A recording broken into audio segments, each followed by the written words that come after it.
Alright, today, Patty did not call me back, so I did not go down to shore to price this job, but I probably will sometime during the week.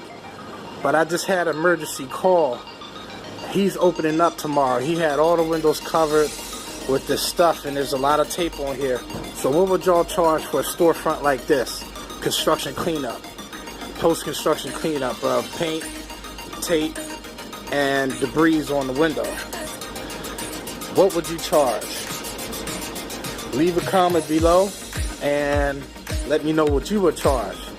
So this is a pharmacy, and I already did the outside. I still have to do a bunch of touching up because he had the windows covered while I was cleaning them. So it wasn't like I could actually see through to see exactly what I missed until he took it off.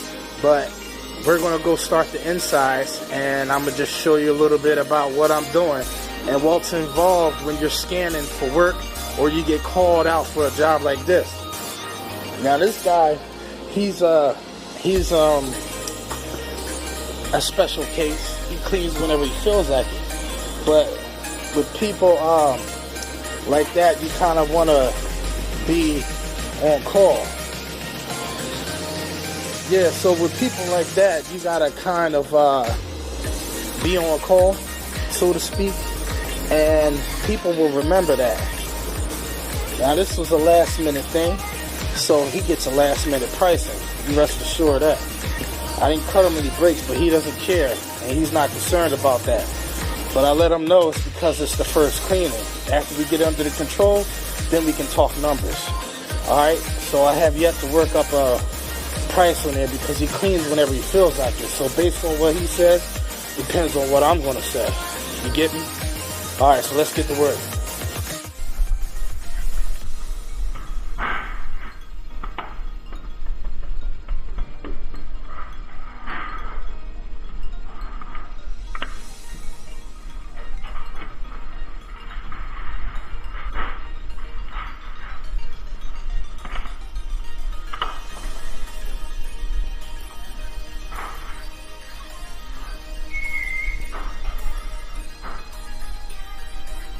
You want that coming soon sign off or leave it up? Yeah, leave it off. Okay. Yeah, because tomorrow it was not something to me. Alright. But it's like 3 times in Yeah, okay. Right.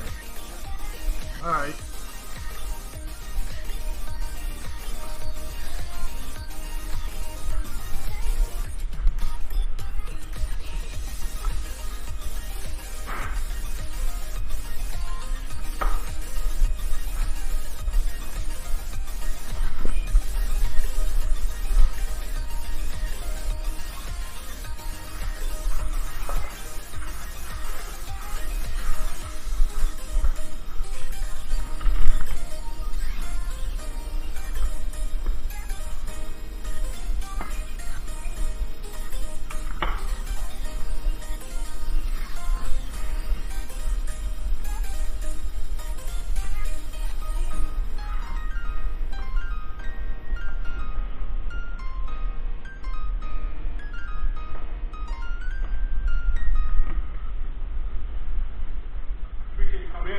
Oh yeah, no problem.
brother, isn't he?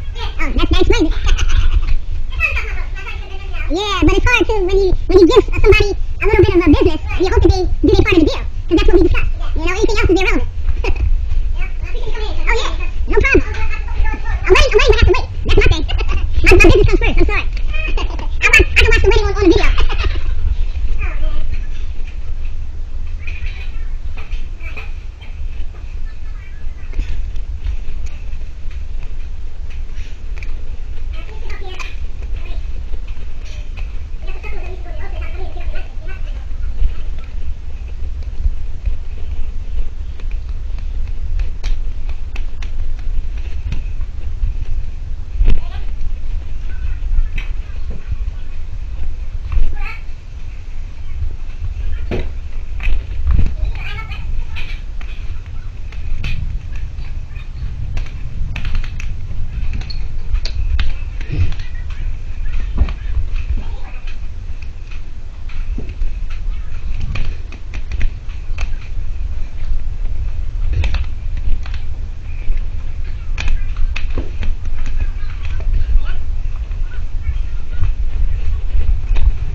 Alright, so there you have it. I found out the real story why the guy that did the initial construction up in there, he did his other store, and I'm sure the guy knows his job very well. But he said he had a wedding to go to. Now, why didn't he tell him last week when he found out? And he just told him today, the wedding's not till 6 o'clock. But he told him he got to get, sleep. He can't be tired going to the wedding and all this other stuff. He just got paid early. That's what it was. He got paid too early, and he didn't want to come back and finish the job. Now, he know that the grand opening's tomorrow. So that's somebody that's slacking on their job. That's somebody that probably doesn't, he's probably bored with his job. And that's the first thing I asked, is the guy black? He says yes. I mean, not to say anything about, and be colored, a color genre, but I call it like I see it. A lot of minorities, I mean, you got some people that just don't want to do it. They want the money, but they'll cut corners whenever they can and get away with whatever they can. Now, I'm not saying that the guy's not good, because he is good. Otherwise, he wouldn't be doing business with him. But like he just said, I don't know if the tape was rolling, but he tries to give all local businesses and minorities in particular, because he's a brother, but he's actually from the islands. But still, we're pretty much one and the same, whether you're Mexican, whether you're from Ecuador, or whatever, you're still a minority. You know what I mean? If you're not American, and if you're not, from this country, pretty much you're considered a minority. You fall under that group of Asian, African American, you know what I mean, or anything else. But despite all that topic, needless to say, he wasn't an honorable man. And I changed the way people think about doing business with local minority business owners. Because as you can see, I went out there and I got that money. I was doing a Mexican restaurant. I had some lunch. They fed me. And he just happened to call. I stopped, dropped, and rolled to go help him out. Because it was an emergency. He was in need. So now not only did he have to pay extra money to still get the job done, now the guy is not going to reimburse him for that. What should have been done. And that's a shame. You just don't do business like that. And I frown upon anybody that takes advantage of another person who's trying to grow their business, and especially when they're having a grand opening. This is important. If it ain't important to that guy, that contractor, it's important to that business owner who's opening up that pharmacy. You see? And I don't care who you are. I don't care if you're a minority. I don't care if you're German, French, Spanish, Russian. That's just how I do business. I go the extra mile. And people will remember that. People will refer you all day long. Now see, it's nothing he won't do for me now if I ask him. If I leave some business cards in this place, he won't deny me. If I say, hey, listen, let me leave my sticker in your window saying that the window's just been cleaned by such and such with my phone number on there, he won't deny me. That's worth its weight in gold. You can get foot traffic from a guy like that. You can get foot traffic from a guy who's in business, who might know other business owners. You feel me? It could be a domino effect. You just don't do business like who did in Iran. I guarantee you, it will catch up to you. Now, see, he may or may not use this guy in the future because of that. He left him hanging. You just don't do that as a business owner. But all right. Oh, and the job took me 25 minutes. 30 minutes because I went back over a few windows. Like I said, he had the windows covered up, but I wanted to just start something on the outside to get the bulk of it off first. But basically, the windows did have to be washed twice because it was just that dirty, and I could see lines from where the squeegee turned. That's because the windows are so dirty. Normally, I hose it. I should have made my solution more concentrated because it would have made it that much easier to scrape, and I would have just hosed the windows down and let it sit on there. That acid, that full crystal, now I tell you, that full crystal is great for construction cleanup. A lot of the times you think you need that goof off and stuff. A lot of times this full crystal will get a bulk of it up with ease. But it puts a lot of lubrication behind your blade. Let's put it that way, if I had to describe it on a scientific level. And what happens when you have more glide behind your blade? Less friction, less chance of scratching that glass. Alright? So, I mean, you don't always have to steel wool everything if you don't feel like it, if you don't want to. I just didn't feel like getting the steel wool out because he had too much paint and tape on the windows. It wouldn't have made sense to steel wool the whole window if you have that much tape on there, because steel wool or bronze wool or white pad or magic eraser is not going to get tape off because it has a coating on it. If it was just tape residue, then yes. All right. I know it's Sunday. Some people don't work on Sunday, but I do. I try to make every day productive. Even though I did not get up at 4 o'clock in the morning to go do my diners in the morning, I'm going to have to do that tomorrow morning. So yes, I am going to have to go to bed early tonight. And I wanted to watch my show Power. You know what? I still am going to watch my show Power. If anyone hasn't watched Power, you better start watching it now. They got a new series out. I've been watching it every Sunday because I got the Stars app on my phone and computer.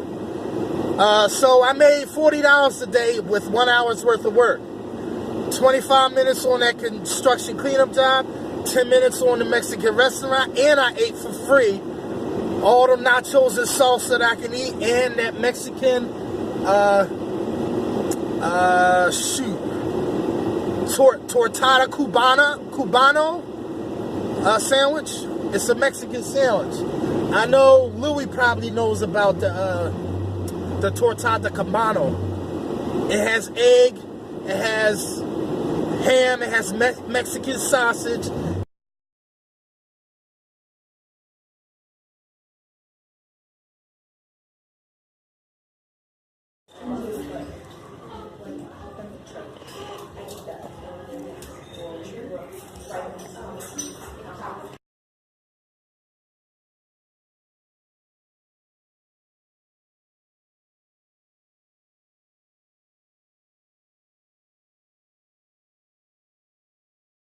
It has avocado, lettuce, tomato, onion, and mayo on it. And that sucker is huge. I mean, huge. I felt like taking a nap. Matter of fact, when he called me, I was dozing off at the table. You know what I mean? Because I stayed there to digest my food and, you know, use the Wi-Fi, download some videos, and talk to them for a minute. But they started getting real busy, and I said, you know what? Let me get out here and get down to this job. So, alright, Macca Fracca. Peace, peace, peace.